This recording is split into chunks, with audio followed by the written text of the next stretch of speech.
Hello and welcome to another episode of Muscle for Life. I'm Mike Matthews. Thank you for joining me today to hear Brannen's story. Now, Brannen used my Bigger, Leaner, Stronger book and workout and diet program to go from a not very fit 186 pounds to a very fit 171 pounds. And just as importantly, if not more so, Brannen also beat depression, anxiety, and an alcohol habit along the way as well. Now, before Brannen found me in my work, he was having a rough time. He was going through marital problems. He had moved across the country and he was emotionally exhausted, and he didn't have a support network in the way of family or friends to help him through it. That's where alcohol came into the picture as a coping mechanism, which of course only accelerated his mental and his physical decline. And when he hit rock bottom, Brannen felt like he really did not have much going for him. But he found my book, Bigger, Leaner, Stronger, and he decided to take control of one thing he knew he could do something about, and that was his health and fitness. So he started to implement my advice. He started to plan his meals according to the principles taught in the book. He started to do the workouts, and he was surprised with how quickly he was getting results and how motivated this was making him feel, and how that in turn was motivating him to do better in other areas of his life, like his work, for instance, and his personal development. He started reading more books on how to be a healthier, happier, and more effective human. And today, Brannen feels like a whole new person. He has transformed his body and his mind and his life. And in this episode, you are going to hear his story, as well as some of the important lessons that he has learned along the way, including getting back into the gym after a long break that included his health spiraling downward. Brannen also talks about what it was like to put order back into his life and how to overcome negative thoughts and grief and avoid a victim mindset and more. So if you are looking for a little jolt of inspiration and maybe a little bit of motivation as well, and if you like hearing stories of how other people have used the fundamentals of good evidence-based fitness to transform their physique and transform their life, this episode's for you. Also, if you like what I am doing here on the podcast and elsewhere, definitely check out my sports nutrition company, Legion, which, thanks to the support of many people like you, is the leading brand of all natural sports supplements in the world. And we're on top because every ingredient and dose in every product is backed by peer-reviewed scientific research. Every formulation is 100% transparent. There are no proprietary blends, for example. And everything is naturally sweetened and flavored. So that means no artificial sweeteners, no artificial food dyes, which may not be as dangerous as some people would have you believe, but there is good evidence to suggest that having many servings of artificial sweeteners in particular every day for long periods of time may not be the best for your health. So while you don't need pills, powders, and potions to get into great shape, and frankly, most of them are virtually useless, there are natural ingredients that can help you lose fat, build muscle, and get healthy faster, and you will find the best of them in Legion's products. To check out everything we have to offer, including protein powders and protein bars, pre-workout, post-workout supplements, fat burners, multivitamins, joint support, and more, head over to www.buylegion.com, buylegion.com. And just to show how much I appreciate my podcast peeps, use the coupon code MFL at checkout and you will save 20% on your entire first order. So again, if you appreciate my work and if you want to see more of it, and if you also want all natural, evidence-based supplements that work, please do consider supporting Legion so I can keep doing what I love, like producing more podcasts like this. Hey, Brannen, welcome to my podcast, man. Thanks for taking the time to do this. Hello, Mike. How you doing today? Good, thanks. Staying busy. Back in the gym officially. I've had something interesting to post on my Instagram for as far as workouts, because previously I've just been doing these home workouts. I have some dumbbells and I have some bands, and I've done quite well with them, for 6 months or so. That's what I was doing, but it didn't make for very interesting social media posts like, hey, look, I'm doing the same 3 exercises again for the 4th month in a row. So now I'm finally back into a gym. The gyms are open here in Virginia. And so that's nice. It's actually, I'm really looking forward to working out again, just because I was forced to go so long without a barbell, Oh yeah, totally. I was in that situation for about 2 months right after I returned from the desert. I had a decent little setup in my garage, ordered what I could order. I got pretty much everything except for being able to acquire a bar and some weights. Yep. But I have recently, over the past 3 weeks, been able to get back into a work gym. They opened that up. So it's been a huge relief and got me right back on track. Nice. How has it been in terms of your performance? Like, are you noticing a big decline in strength, or how is your body responding now that you're able to do your normal workouts? Well, once I got back in there, my body responded quite well, because during those 2 months I was out, I did a lot of, I kind of went back into like a hybrid of lifting as much as I could with the stuff I had, and then tying in some functional and making sure that, I was still flexible and getting some cardio in. Nice. And staying healthy and lean. I had to cut back on my calories a little bit just because I couldn't push the heavy weights. And I ended up getting down to about 165, which is a little light for me, but it was good because when I got back in, I've already put on 6 pounds in the past 3 weeks. Yeah, that's great. Building that back up. That's what I am getting at for people listening. If you are not back in the gym yet, regardless of how consistent or inconsistent you've been with your home workouts, if you don't have a full home gym setup, again, I don't. I just have dumbbells and bands. And so I hadn't deadlifted for 6 months. I mean, I've deadlifted now for the second time yesterday in 6 months.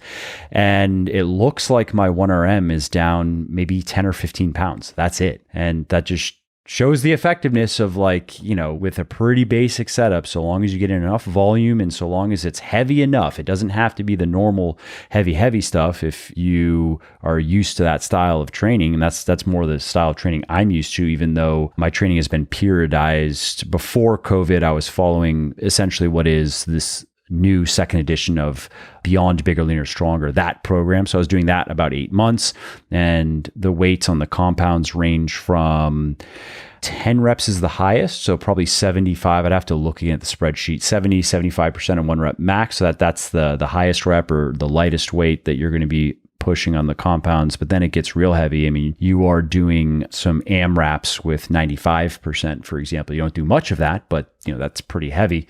And so to switch from that to mostly 8 to 10, in some cases even 10 to 12, just because of the limitation of the dumbbells, I was able to preserve all my muscle for sure. And like you, I added in extra cardio because I had the time to do it. I wasn't driving to the gym every day into work, for example. So I was like, shit, I'll just hop on the bike. And I didn't change my diet. So I lost like 9 pounds of, I mean, it's not all fat. Obviously, there's some water and glycogen that comes out, but lost quite a bit of fat and lost no muscle. And now I'm back in the gym, and it's encouraging to see that I think within 4 to 6 weeks of being back under and over the bar, I think I'll be able to just carry on really from where I left off at a slightly lower body weight. And I need to take that into account as well with my strength. But for anybody listening, so if you've been able to do something similar to that, even if it was just body weight and band workouts, and you might look a little bit smaller because you have lost some of the fluid size. Like maybe you haven't actually lost any muscle tissue to speak of, but you just don't have as much of a residual pump because you can't train the way you normally train. And so you just look a little bit smaller. Just know that whatever you have lost in the way of just sarcoplasmic, the fluid, well, you're going to get that back immediately once you're in the gym. And even if you have lost some muscle, some actual lean muscle tissue, because of muscle memory, it's a very real phenomenon. And this is, Brannen, you're experiencing that. You're going to gain back whatever muscle you might have lost very quickly. It's going to be like newbie gains plus for probably the first 4 to 6 weeks, which is just fun. Basically, when you get back into your normal routine, you'll just be adding weight to the bar every week like it was the good old days, Yeah, exactly. And that's actually exactly what's happening right now. And, I think when I went back in, I had lost about 15, likewise, about 15 pounds off of most of my 1RMs and my rep weights. My squat took the biggest hit. Yep, same. I noticed I was like, okay, deadlift feels pretty good, actually. I was a little bit surprised. Yeah. Bench Yeah. press, I was like, shit, this also feels really good. I've been doing a lot of dumbbell pressing. That's it. And get under a barbell and be like, shit, I'm almost right where I left off. Squat, though, not so much. Squat was hard. Yeah. I'd have to look what I did. I've only barbell squatted once now. I did my first squat session last week. I want to say it was probably low 200s for sets of 8 to 10. And I wasn't trying to push myself too close. Instead of leaving maybe 1 or 2 reps in the tank like I normally would, a higher intensity set, I was backing off a little bit, 3 or 4, only because I have been doing probably about 15, no, call it 12, let's say 12 to 15 hard sets per week for my lower body while under lockdown, but I was limited to basically dumbbell front squats. Like these are the only exercises that were difficult enough to warrant doing. Basically, I had dumbbell front squats. Those are actually pretty hard. And I had lunges. Lunges are hard. You don't need to use that much weight to make them hard. And I had like Nordic hamstring curls. If my wife or my brother-in-law was here for a bit, if I had somebody like hold my legs, I could do that. But I was pretty limited to just a lot of dumbbell front squats and a lot of lunges, split squats as well. I could do some of that. And so there was only a handful of options. So now that I'm back, like getting under the bar and getting in the leg press, I was like, for the first few weeks, I'm not going to go all out like I was, before COVID.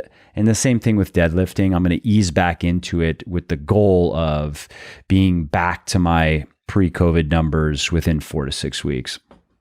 Right. Yeah. I kind of did the same thing. I didn't want to jump in and like completely shock my body after, 2 months of not being able to get 80%, typically 90% above. But, for anybody listening too, it was entirely encouraging. Like my first day back out of the gym, my first day in the gym. And when I got done with my workout, I was literally just able to say to myself, oh, thank God my work over the past 2 months saved a lot. I mean, I only lost 15 pounds off my bench, I mean, if I just sat around. And that's the small enough decrease that it really could just be chalked up to you've lost some weight.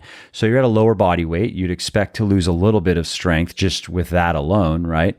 And not too much if you also maintained muscle, but just having lower glycogen levels, for example, can impact your performance. So as your body weight goes down, you can expect your whole body strength to go down at least a little bit.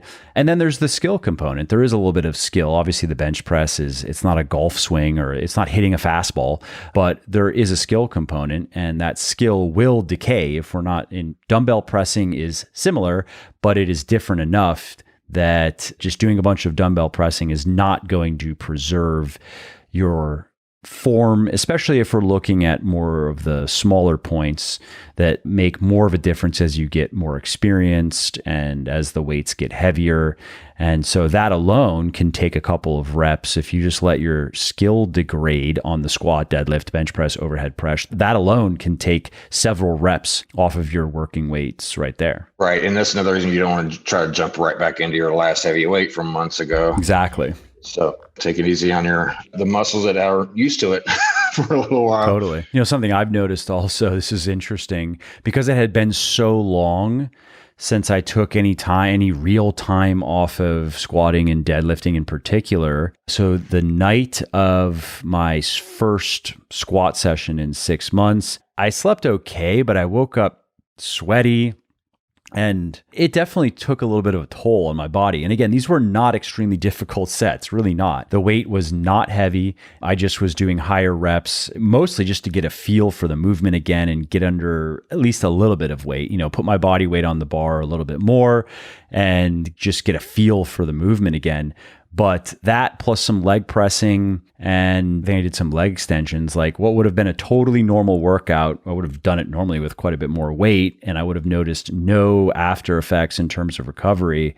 That night, I was like, damn, I feel this. Like I woke up just sweaty, and I felt like my body had worked a lot harder than it was used to. And the same thing with deadlifting. I deadlifted yesterday and I woke up last night just kind of congested. I had to blow my nose. That never happens. I'm not sick. It was just interesting. I could feel that my body was like, what the fuck was that? Right. Yeah. And I think towards the end of this week, this would be week 4 back at the gym for me. Now I'm like starting to okay, am I overtraining now? Because I'm like kind of got through those newbie gains again. Like I said, I'm stacking weight every week. It's coming back fast. But yeah, I've started to notice my mood slip a little bit, my temper going up, getting agitated and hungry all the time. So I was like, all right. So I got to bring in some balance here too. Yeah, maybe it's time to take a deload. That's what I'm going to do for people listening, if you're wondering. So I made a post on Instagram about this. Basically, I'm just going to work over the next 4 to 6 weeks. I'm going to work my weights on the deadlift, squat, bench press, and overhead press back to, this is my goal at least. We'll see if I can do it. But I think it's reasonable to assume that I'll be able to work those back to my pre-COVID numbers. And then I'm going to deload. And then I'm going to start back up on a very similar training program to what I was doing previously, which again, really is just BBLS 2.0. And I'm going to change it slightly because I'm not going to the gym 5 days a week like I was previously. I'm doing 3 days for the big compound. So I'm going to do my benching, my squatting, and my deadlifting at the gym. And then I'm going to do a couple of workouts at home, which are going to be more body part related. Like I'll do a little bit of extra pressing at home with my dumbbells, as well as some arms. And I'm going to do some shoulders. I like doing these standing push presses, and I'll do some side raises and some rear raises, and probably a little bit of extra pulling. I'll probably do some pull-ups. But anyway, that's for people wondering, that's what I'm doing. And if you want to learn more about how to get back into the gym effectively, just head over to legionathletics.com and head over to the blog, and you'll find an article that is pinned somewhere toward the top. I think the top is an AMA, is an Ask Me Anything, where you can ask me questions in the comments and I will answer them. And then I think the next one is, it might be home workouts, or it might be this getting back in the gym.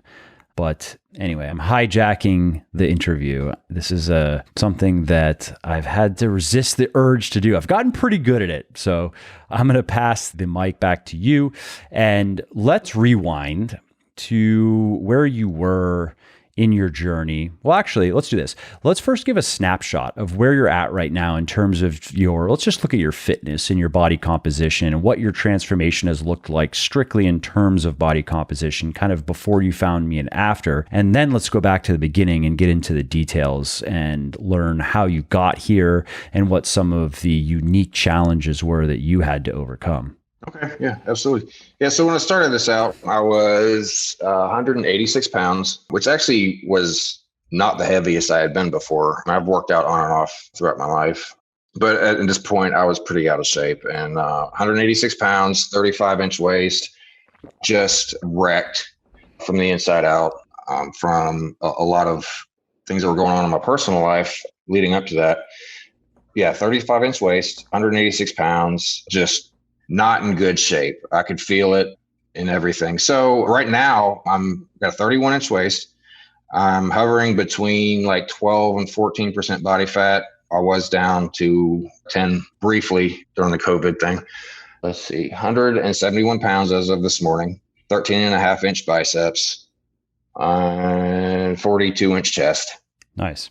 That's great. Yeah. So it's quite a big difference. So you went from no abs to abs, as well as, I'm sure, more muscle everywhere else on your body as well. Yeah, I'm sure you're a lot stronger now than you were before. Tenfold. This is the first time I've really done the high weight, low rep form. My previous eras of working out in my life had been, your typical, 3 sets of 10 until it got easy, and then I would move up. Yep. Or, tie that in with a lot of cardio and functional, and which does have its place too, but I never really saw the gains in that. I'd always find it easy to get stuck in a cycle and not really progress. So That was one of the reasons I really enjoyed this program, is because it laid it out for me. And especially the time and mindset I was in when I started this, I needed something that was laid out for me. Like I literally did not even have the headspace to design a program for myself again. So it was like boom, boom, boom, boom, you do this. And then I read BLS and saw the numbers behind it, the research and everything. I'm like, this is it.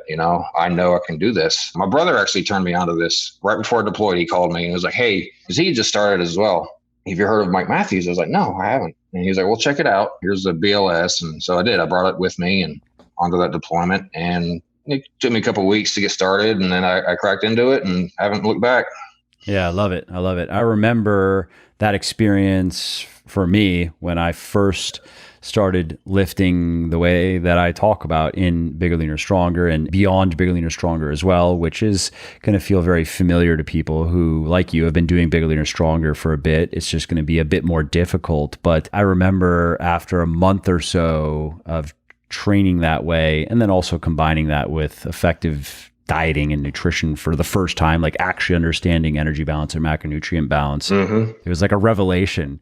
It was the realization like, oh, wow, this is really it. It really is this simple. This is all I need to probably get to where I want to be. And it turned out that I was right. I, of course, did take it a bit further with Beyond Bigger, Leaner, Stronger, but I talk about this in the book, and I'm going to be talking about it when I release the book, that Bigger, Leaner, Stronger for many people is really all that they are going to need. If a guy just wants to gain, let's say 25, maybe 30 pounds of muscle, and that's it, that's the type of physique that he wants, and he wants to be probably around 10% body fat, he probably doesn't need anything other than Bigger, Leaner, Stronger. He may like Beyond Bigger, Leaner, Stronger just because it's nice to learn more and to try some different things in the gym and some different things in the kitchen, simply for the sake of novelty and variety. But for people who don't really care about that, and they're like, if I could just do Bigger, Leaner, Stronger and just rinse and repeat that for a couple of years and be done, and then look at how I want to maintain my physique, which you could do in many different ways, then that's an option. And so that's cool. I just remember that moment where it really clicked for me. And it was now one of those things that I just didn't have to think about anymore. Like there was no more having to try to solve this puzzle, Right. Yeah. And I was happy to find your work because it was difficult over the years to find anybody who could lay out a program and then tell you exactly how and why it works and why it's not, a bunch of BS that's been spun up, over hype or trendy moves or this or that. So you really cut down right to the chase and kept it simple, but very well fleshed out. That's really what I liked about it as well. Yeah. No, I understand. So why don't you tell me and tell everybody listening a bit about what was going on when you first found my work? Because you've obviously alluded to some problems. What was going on? Right. So I guess I can back this up to probably towards the end of 2018, and I'll go through this part quickly. I had just gotten back from another deployment then as well. Me and the wife at the time had a PCS orders out to California from Florida. I got back from a deployment. We PCSed out to California. I'm here at Travis Air Force Base now. So it took us 2 moves to do that. And shortly after we got here, there was some things that, in our marriage that had been, I guess, not well worked on. The things started to fall apart really quick. And so from around the beginning of 2019, for about 7 months up to my deployment this last time around, it was just emotionally, absolutely terrifyingly exhausting. And I'm past blame. I don't blame anybody for anything they did. It ended up being a very toxic mess for both of us. And, there's obviously a lot of lessons I've learned throughout the whole thing. But the shape I was in at the time is really kind of no less than hell, and I had alcohol in the mix too. We're working night shifts, wasn't sleeping. We didn't have any support structure out here, no friends. I didn't know anybody, no close friends out here, family. So it was just very difficult. And all these demons came out, and on both our sides, and it ended. And we had 2 more moves once we got here too. We moved from the off-base housing to on-base housing, and then right in the middle of our marital breakdown. And it was just, I was in this place to where I literally, like, my reality was completely changed. I feel like I lost a sense of reality. Well, I know I lost a sense of reality. Anxiety started coming up, and depression, working night shift, like I said, and then sleep deprivation and marital breakdown. And it just kept stacking up. And then So I ended up, through the 7 months, we tried, on and off, and it became evident that it was not going to work. So I ended up filing for divorce. She moved back to Florida, and I was here by myself to clear that house out and move that stuff into storage to go on a deployment. So 2 weeks after I filed for divorce, I went on another deployment. So by the time I got there, it was I was literally in a place where I never thought I would be. Almost 40 years old, divorcing, no kids. Didn't feel like I really had much. The state of depression and anxiety, and once that can really truly get a hold of you after you've entropied to a certain point, is absolutely the most scariest thing on the planet. And on top of it, I got over that place, and I was in a leadership position. There's a bunch of people I barely knew because I had just gotten to the space. Not really used to the aircraft I was working on either. So while at the same time I was glad to go on this deployment, words can hardly describe the kind of just, I'm sure some people might know where I'm coming from, but you get to a point where you just feel like you're not coming back. And that really absolutely scared the living hell out of me. But like I said, my brother had introduced me to BLS already, just through phone conversations right before I deployed. I was over there. It was just get up, get to work, do what I had to do, meet people, get to know my troops.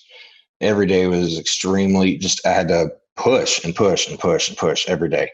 But at the end of the day, it was just, I had to go home and then start to process what the hell had just happened in my life. So that's when I started looking at, okay, I've got to do something. I got to find some way to start sifting my way out of this mess.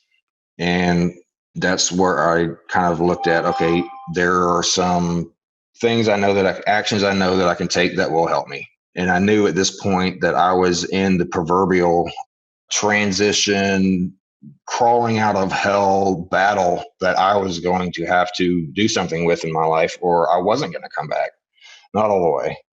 So yeah, I was like, well, first thing is the workout.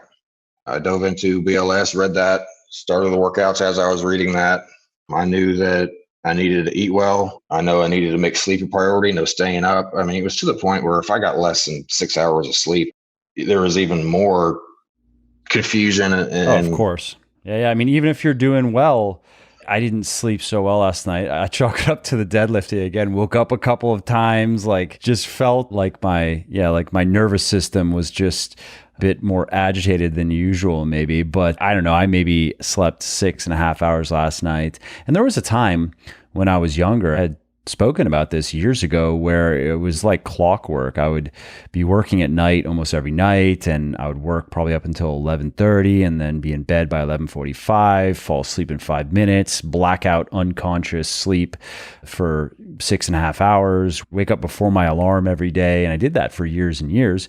As I've gotten a little bit older and I've had kids, I'm a lighter sleeper now, and I was having some sleep issues for a little bit, but now I was having trouble just staying asleep, but now that's not the case. However, I am a lighter sleeper now. And so 6 hours of sleep, 6.5, 5-6 years ago, felt great. I had no symptoms of being under-rested, great workouts, whatever, right? Now I feel it a little bit, and that's just one night. It's so obnoxious. Sleep is so obnoxious like that, where you can have perfect sleep hygiene. You could have a string of 45 days of perfect sleep, and then one night of 6 hours of sleep is enough to make a difference. The fact that it makes any difference at all is, again, it's just kind of annoying, right? Because with your diet, of course, that's not the case. If you had one day a week where your diet is wacky, let's look at the nutrition, right? So if you are eating a lot of nutritious foods 5-6 days a week, and then 1 or 2 days a week, your diet is, you don't throw that completely out the window, but you're just not eating as many calories because it's the weekend, let's say, and you are having a barbecue. And so it doesn't mean you're going to eat bad, but you're not going to eat your normal 6 servings or 4 servings of vegetables and fruit and your whole grains. It's going to be a bit more random.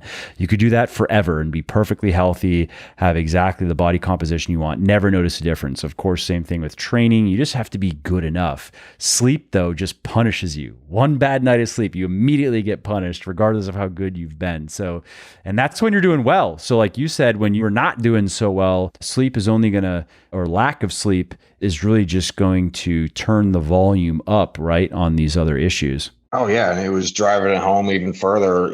Everything that was going on is I had to maintain this balance, and it was this perfect balance. If I couldn't do too much, because I was absolutely emotionally, mentally, and spiritually just burnt out.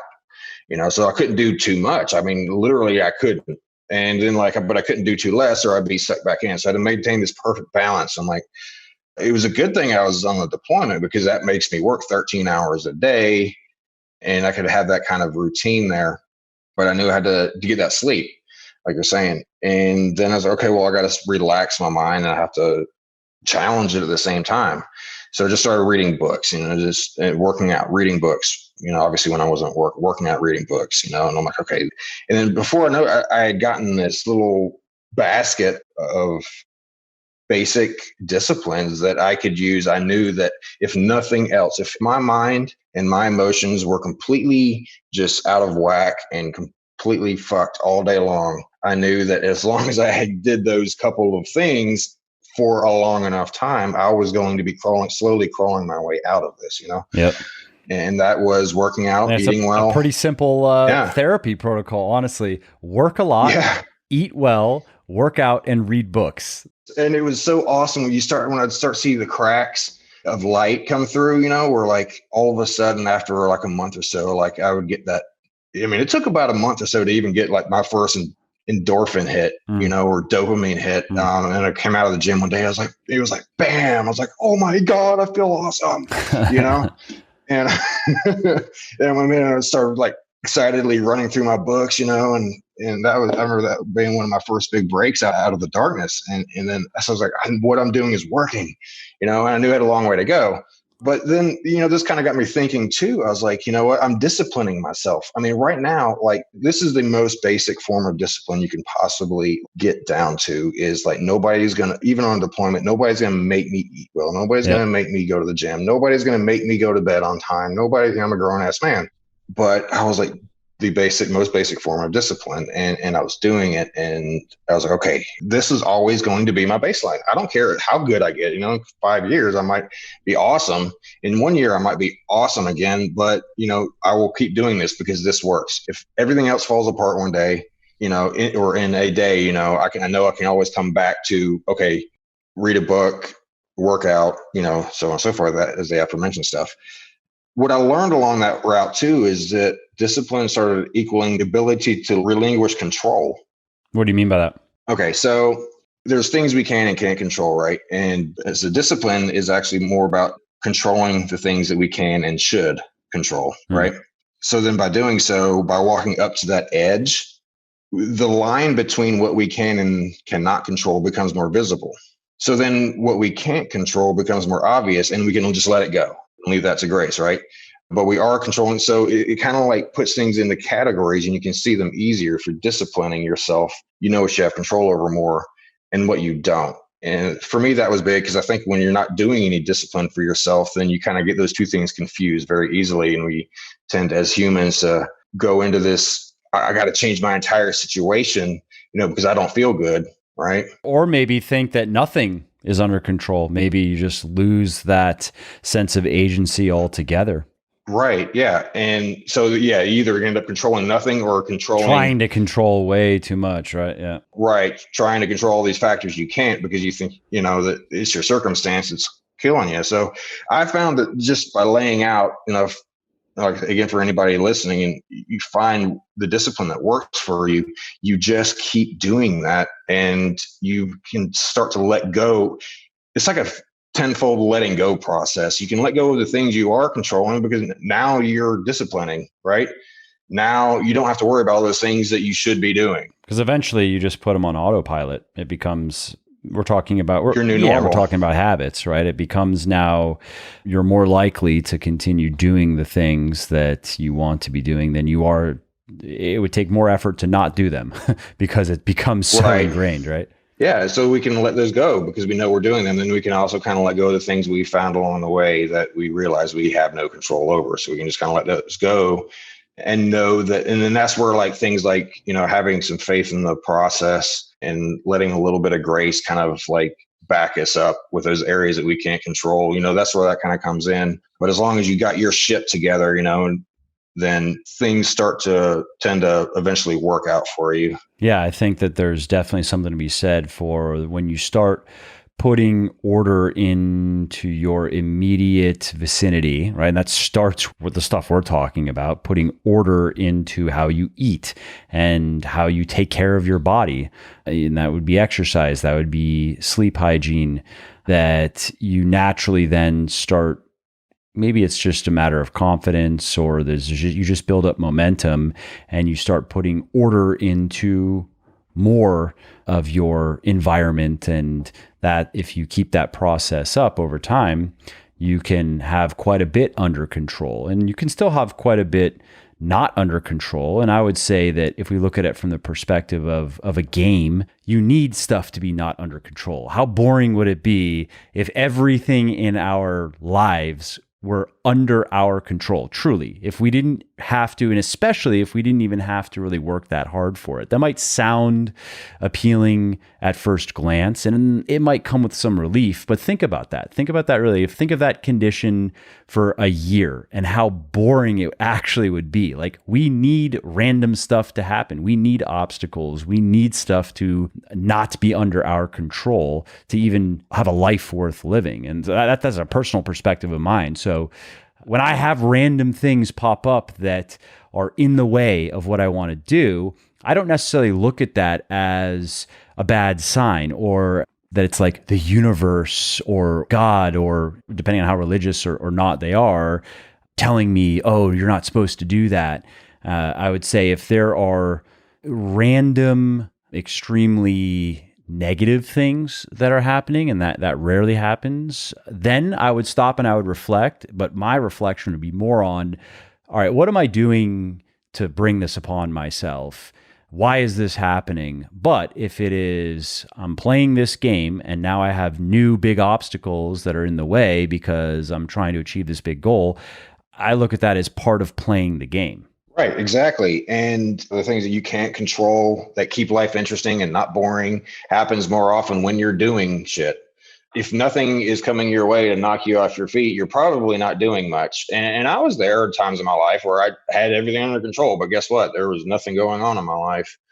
But yeah, I mean, that just happened to me recently. Actually, a couple of days ago, actually, I'm working on a project outside of everything else. And the domain I was looking for ended up being taken, and I had this whole concept behind this name and all that, and it was kind of flattening at first, but then I was like, okay, this is like the fifth or sixth thing, like you were saying, fifth or sixth thing that's already popped up to get in the way of this. And, what am I doing to bring it on, or what's going on here? And, sometimes you ask yourself these things, you can find answers. I think for me, it was, I probably didn't do enough research, and maybe there's a little bit of impatience. So let me reattack this, from a different angle and bring in some more patience or whatnot, and that's just adjusting as we go. It's really what it is. Totally. And there's a difference between that and, okay, you're trying to work on this project and then you drive to the grocery store and get hit by a car. And now you're in the hospital. Like, I understand those are completely different things. And in the latter case, if it were me, again, that's where I actually would reflect on a personal level. Like, what am I doing to deserve such an unproductive, destructive occurrence? That's my personal, I'd have to probably record a whole separate podcast on why I think that even in the case of something like that appears to be totally random, there is an element of personal responsibility, and that if it were me, I probably could find something that I would say, the things that I was doing over here, even if it was just a matter of doing things that I know are wrong. For example, we all have our own ideas of what is right and wrong. And if we break our integrity and continually do things that are really what it comes down to, right, is more destructive than constructive. And that could be to ourselves or to people around us or people who are counting on us. We feel guilty about it. And I mean, I've noticed this, that the more that I am carrying around some sense of guilt like that, and sometimes we can hide it and sometimes we don't really notice it, but the more that is the case, the more likely I have been to receive random unwanted, not disasters, but let's just say occurrences or effects. And on the flip side, maybe it just comes down to honesty, but the cleaner, quote unquote, I am, and again, this is very much a personal thing. Like there are things that I would consider immoral that some other people would not, like pirating music. I wouldn't do it. I'll buy it because I just don't believe in pirating stuff that people put a lot of time and money into. I believe paying for it. That's just an example, right? So, but for me, the more I live in line with my principles of what I think is right and wrong, I've just noticed that the smoother my life is in terms of the random things that occur are not just completely counterproductive or destructive or out of left field. Like they're more directly a consequence of the games I'm playing and are more manifesting as obstacles that can be overcome. And once I have overcome those obstacles, I'm now a little bit closer to my goal, as opposed to, oh, well, take divorce, for example, and marital problems. I would consider like that's an arena that nobody wants to enter. Like that's never going to be an obstacle that you're like, ooh, if I just overcome this, I'll be a little bit closer to an awesome goal. And obviously I don't say it as a criticism. Anyone who has been in a relationship for a long time has had to work through problems, and it can be very distracting and very upsetting, and it can tie up a lot of time and energy. And again, any of us who have been with someone for a long time, we've experienced that to some degree.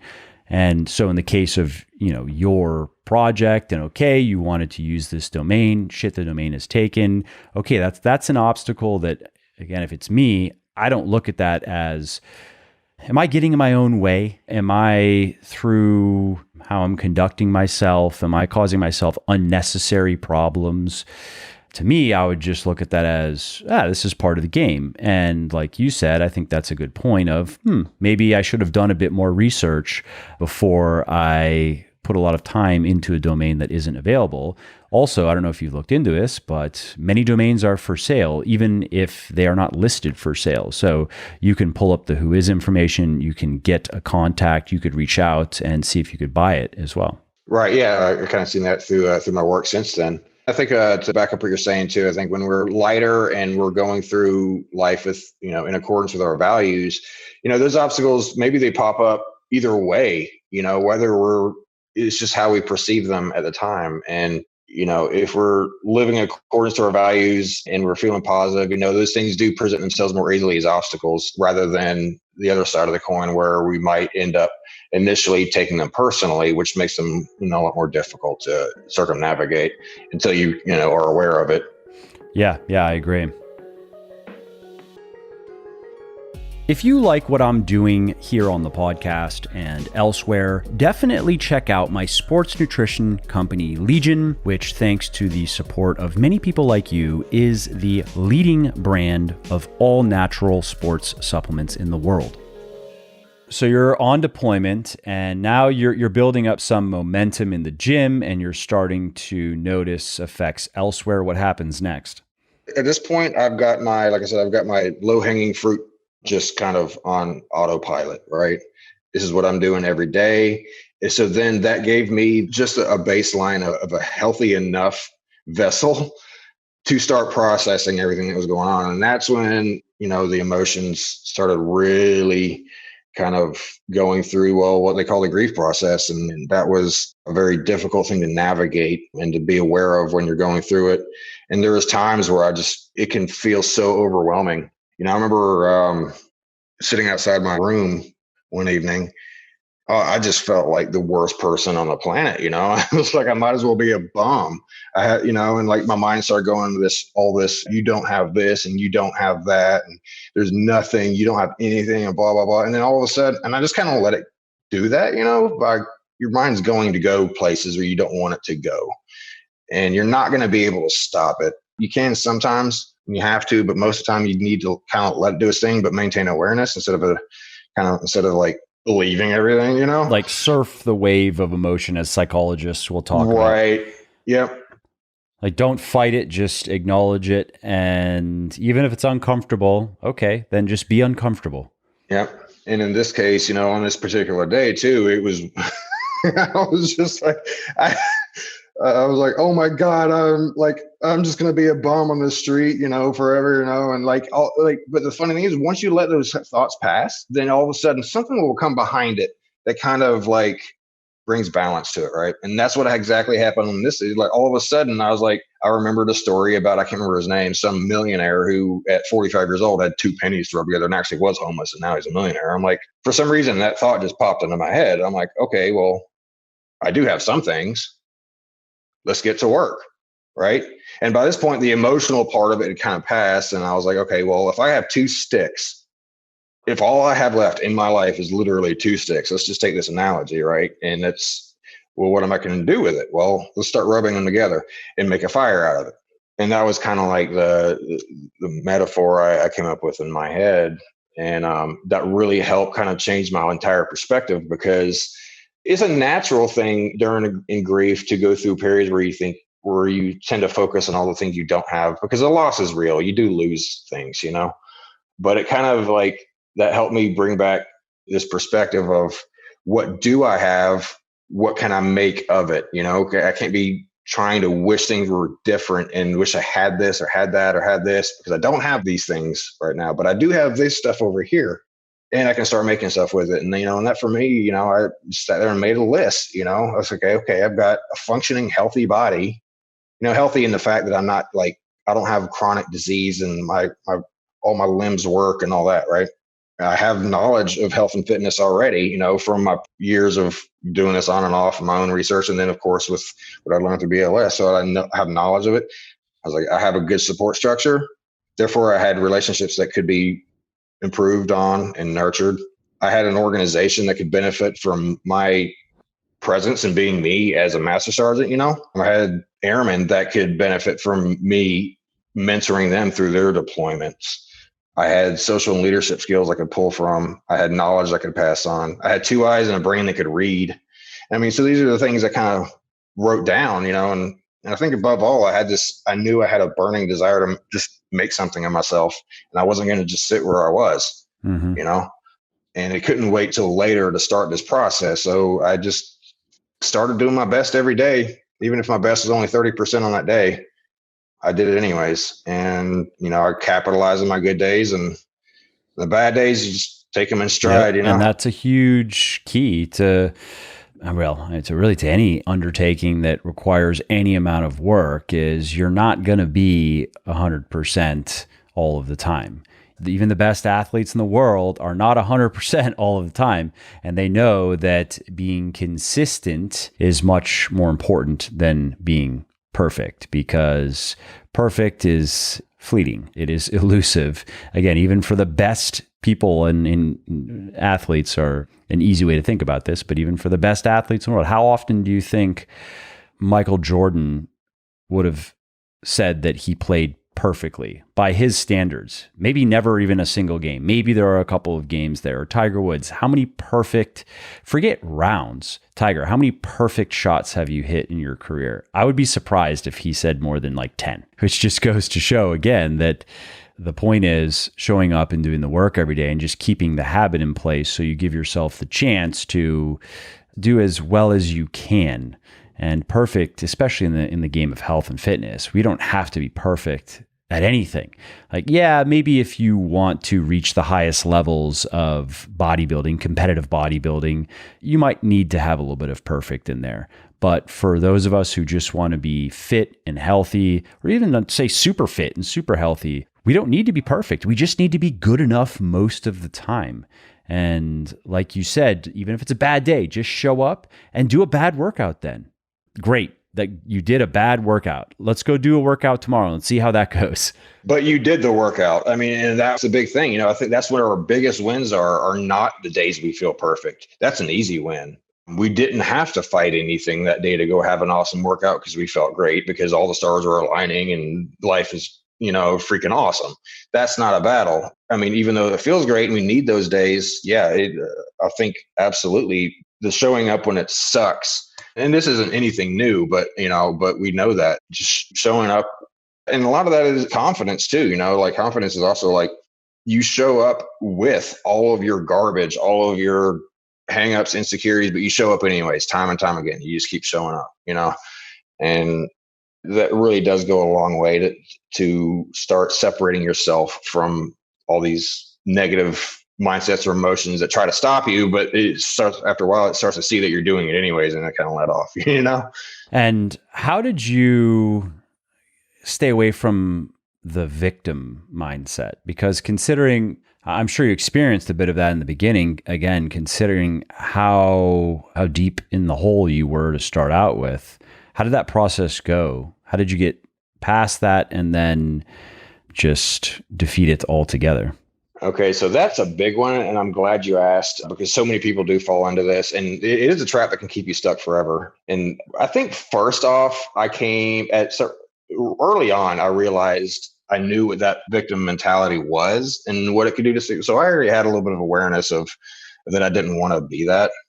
The surprisingly difficult battle was not. I mean, it was a lot of it, but it wasn't necessarily just a divorce, or just a deployment, just a lack of energy and, getting over the alcohol and all that stuff too. It was when you go through these periods of grief, and I think everybody eventually faces these dragons at some point in their life. The surprising part was it started throwing a lot of my childhood stuff back at me, psychologically. And I started having to deal with a lot of childhood hurts and wounds that were not my fault, like I did not deserve that when I was a child. And so then that made that victim mentality like want to be really strong and be like, yeah, fuck that person and blah, blah, blah, blah, And and it's funny, awareness really is the cornerstone to all this because I was even then aware enough, okay, I'm going to have to play the victim for a month or so just so I don't take it kind of balances out this self-blame thing too, right? So I just kind of let that be part of the process, knowing that I would have to, knowing what that would do was, I guess it couldn't totally be a victim mindset if I knew what it was going to do. But what it was going to do for me was be able to start to recognize where things came from, right? And how I ended up with some attitudes that I had and areas that I need to improve on and some hurts and some complexes that I might have. But it's that point how you truly stay away from the victim mentality to answer your question.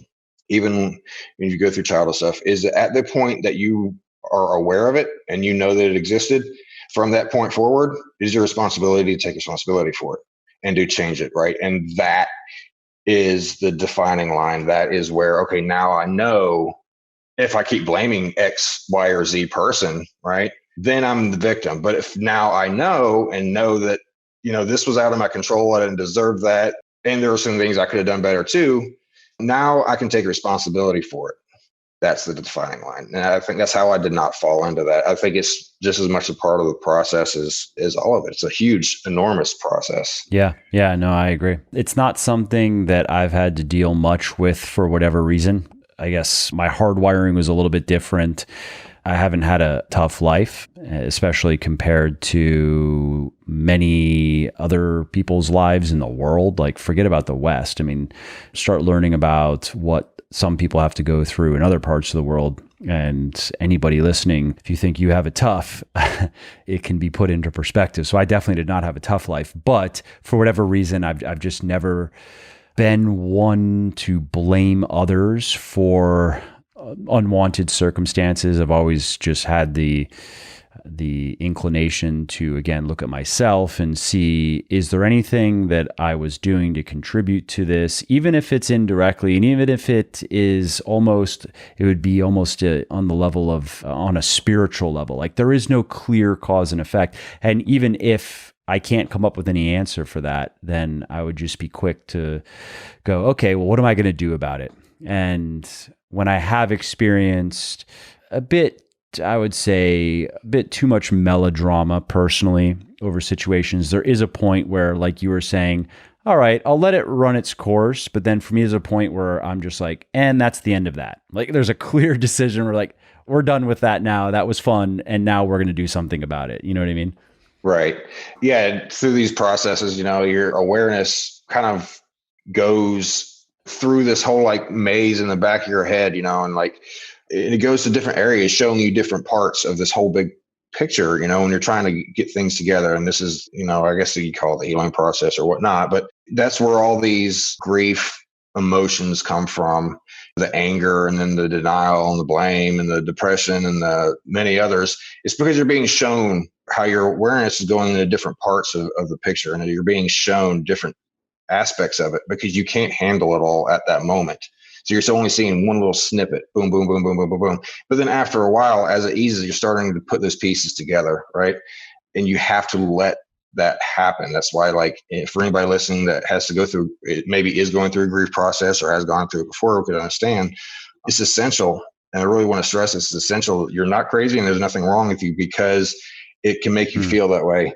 But what it's doing is it's showing you all these areas one at a time, and it creates all these emotions, and you have to let it run. Of course, you have to feel it. They say that you have to go through the process, right? You can't go around it. You can't circumvent it. You have to go through it. And really, that's how we gain our sight and our wisdom and strength through it. And I think another key point is you have to do something. There's a point where you have to get into action, right? And that's something that you did early on.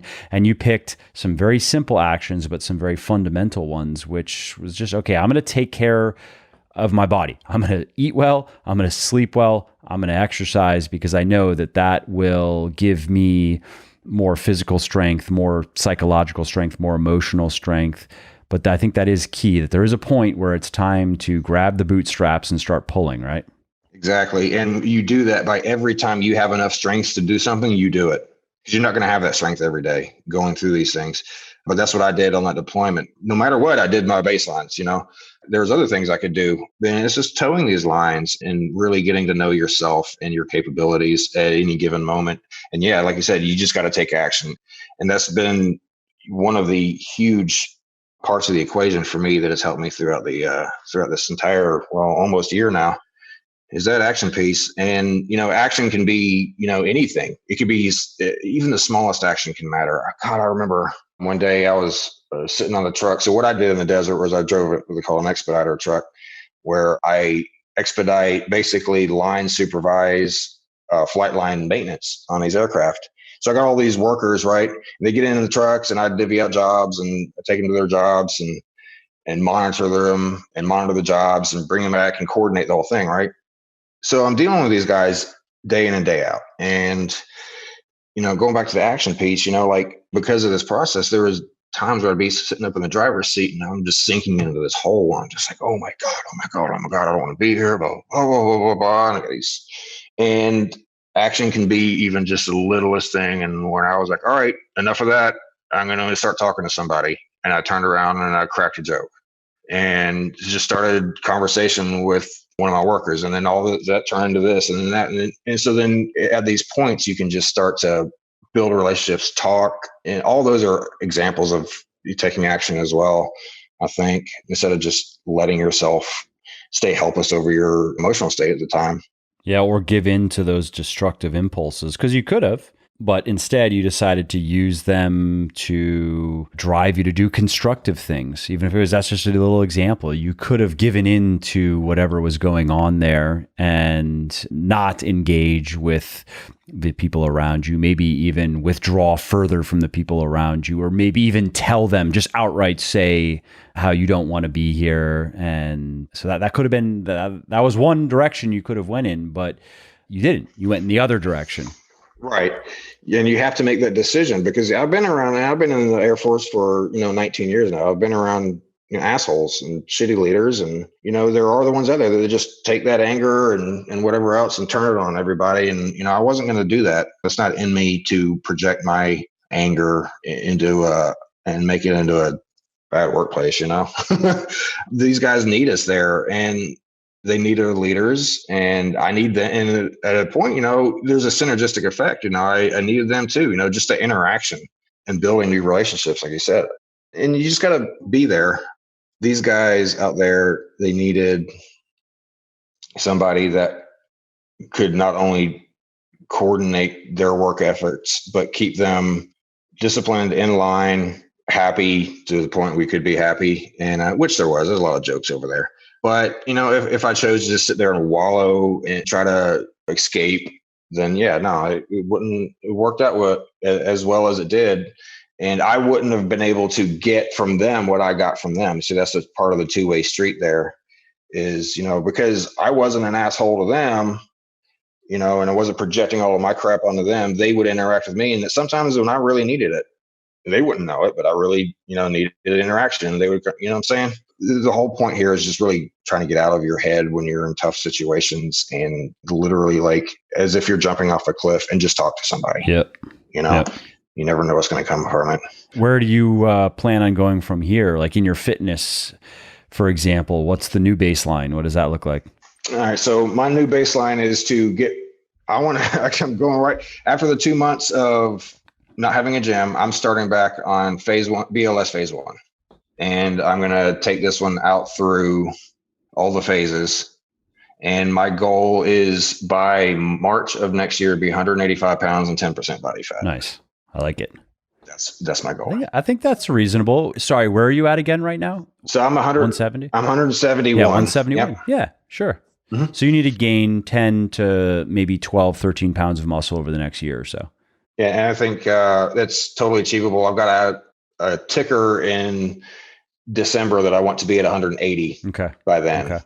So I think that's manageable as well. If I can hit that one, then I can sure hit the 185 and then cut up to about 10% body fat by March. And then you'll probably be ready for Beyond Bigger, Leaner, Stronger. I mean, you could read the book in the meantime. You'll like it. You'll learn some things. There are probably some things you'll want to implement right away, especially some of the nutrition strategies and tactics in the book. The training program, I would say, stick with BLS until it becomes a maintenance routine. And I explain this in the book as well in Beyond Bigger, Leaner, Stronger. It's in the FAQ section. When should I switch from BLS to BBLS? The simple answer is stick with BLS until it just becomes a maintenance program. And I explain why that happens in the book. But basically, so long as you're still making good progress on it, why change it? Why make things more complicated? Unless you just want to spend a bit more time in the gym. And hey, I actually understand that. If you want to do workouts that are a little bit more difficult, spend a little bit more time in the gym and maybe make a little bit faster progress. Let's say you still have some juice that you can squeeze out of BLS, but if you switched, you might get a little bit more out of BBLS. I suppose that's an argument as well. But I think if you can just do exactly what you want to do on BLS, which it sounds like you can, that'll be a great time for you to then transition to the new program. And the idea there will be make a run at the last muscle and strength that's available to you genetically, basically, because BLS is going to give you most of what you are going to be able to achieve in terms of size and strength. Not all, but it's going to give you a fair amount of it, a lot of it. To get to, I don't know if any of us are going to really get to 100%, maybe, but to get to, let's say, 90 to 100%, though, it's going to take a little bit more than what you'll find in BLS, mostly because you actually just have to do more work. Like your workouts just have to be a bit harder. Instead of doing 9 to 12 hard sets per major muscle group per week, it's more like 15. And that's actually the biggest change. There are some other changes in the program, but I like the plan, and Beyond will be waiting for you. I think you'll have fun with it. Yeah, absolutely. Well, this was a great interview, Brannen. I really appreciate you taking the time. Great job on everything you've done so far. Love the story, and definitely keep me posted on your progress. You can shoot me an email anytime, as you know. And yeah, I'd love to put you up on the website if we haven't already, or when you're ready, because I like featuring success stories on the website as well. We have hundreds and hundreds, and people often they'll go looking for people like them. You know what I mean? So if there's a 40-year-old guy and he might come across yours and it might resonate with him, especially considering all the other just elements of your story. If there's a 40-year-old guy who's having a rough time, for example, he might come across your success story on the website or come across this podcast, and that might be the trigger that gets him to go, you know what? If Brannen can do it, I can do it. Or at least I can try. Mm-hmm. Yeah, absolutely. And I would love to be part of that. And I could write out whatever you might need for it. But yeah, it's already been an honor coming on to this podcast with you. And I'm absolutely appreciative of you inviting me over here. Absolutely, man. My pleasure. Thank you again. All right, well, that's it for this episode. I hope you enjoyed it and found it interesting and helpful. And if you did, and you don't mind doing me a favor, please do leave a quick review on iTunes or wherever you're listening to me from, in whichever app you're listening to me in, because that not only convinces people that they should check out the show, it also increases search visibility, and thus it helps more people find their way to me and learn how to get fitter, leaner, stronger, healthier, and happier as well. And of course, if you want to be notified when the next episode goes live, then simply subscribe to the podcast and you won't miss out on any new stuff. And if you didn't like something about the show, please do shoot me an email at mike@muscleforlife.com, just muscle, F-O-R, life.com, and share your thoughts on how I can do this better. I read everything myself, and I'm always looking for constructive feedback, even if it is criticism. I'm open to it. And of course, you can email me if you have positive feedback as well, or if you have questions really relating to anything that you think I could help you with, definitely send me an email. That is the best way to get a hold of me, mike@muscleforlife.com. And that's it. Thanks again for listening to this episode, and I hope to hear from you soon.